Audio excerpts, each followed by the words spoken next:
Sauce Gardner is seen on the clip getting crossed up by A.J. Brown.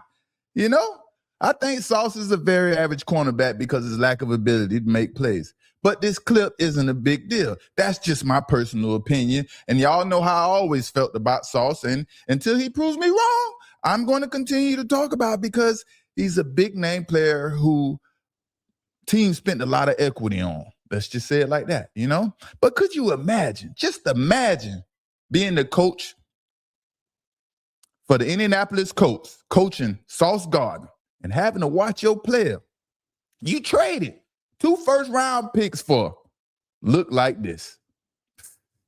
You can do all the coaching in the world, but you can't teach agility and natural ability.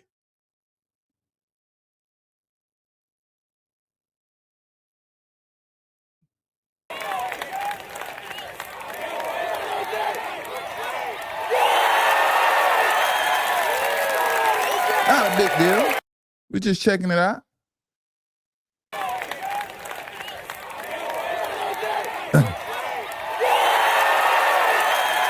Nice route.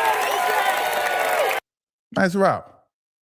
That is a nice route by A.J. Brown, I must say. Even though it was an 8-yard route, you know, people making it a big deal. You know, but I thought it'd be a good time to talk about Sauce Gardner because he's a high-profile player in the NFL, you know?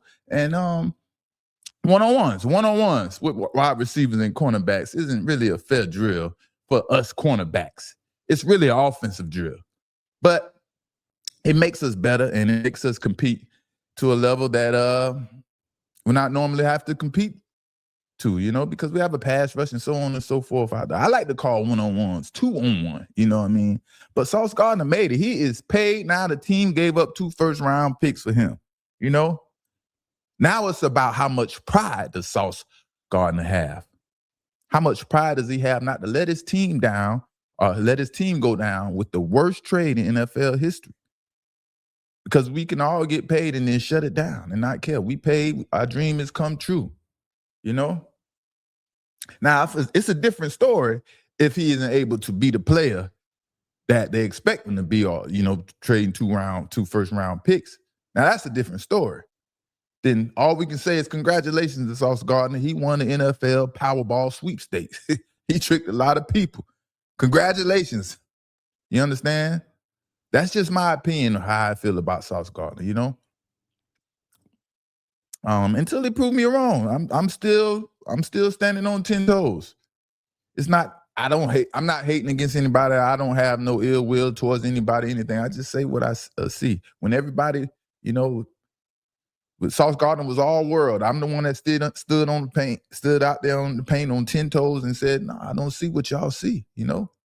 And I really don't think these teams and scouts, you know, I really don't think they're out there really scouting players. Just think about it.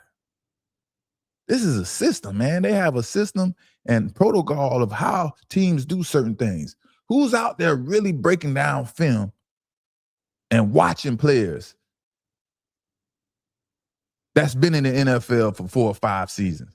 When a head coach or a GM needs to upgrade at a position, they look at what name is available. That's all they're looking for. The name that everyone is talking about that is a beast on the field at whatever position.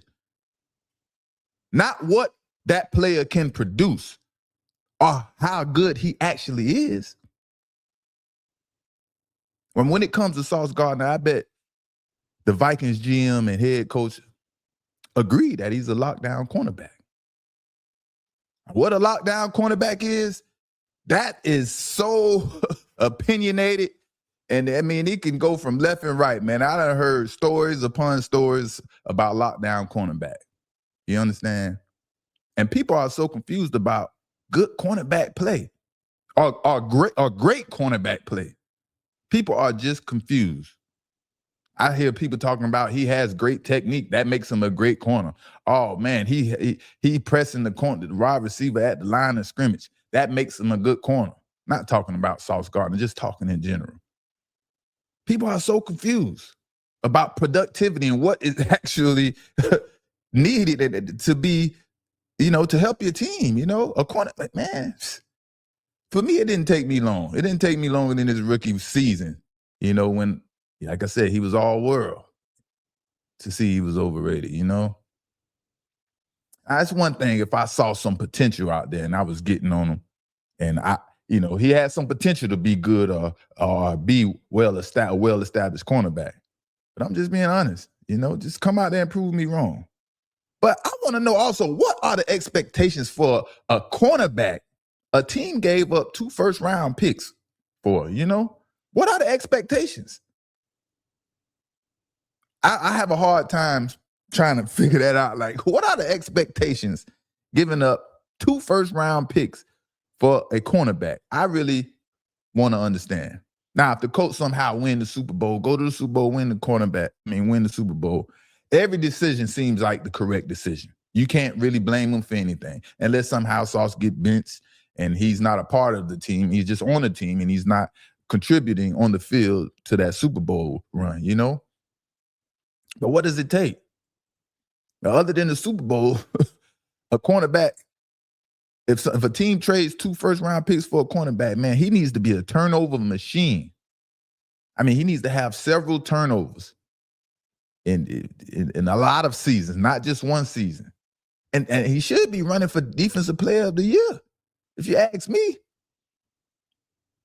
Teams give up 2 first-round picks for quarterbacks. And a quarterback is expected to change the trajectory of the franchise and lead them to the Super Bowl and so on and so forth. But a freaking cornerback? That's a whole different story. How y'all feel about Sauce, man? Any Sauce fans, anybody out there believe in Sauce besides myself? Besides, how I feel about, but, anyone that want to counteract what I say and how I feel about Sauce, more power to him. I'm just calling what I see, man. He made it. Hey, dream come true. I don't know. Lockdown a quarter. Lock down a quarter of the whole field. Okay, yeah, I can understand that. Hey, but what does lock it down mean? You know what I'm saying? People just say lockdown. What does lock it down actually mean? Does that breaking up the football, intercepting passes?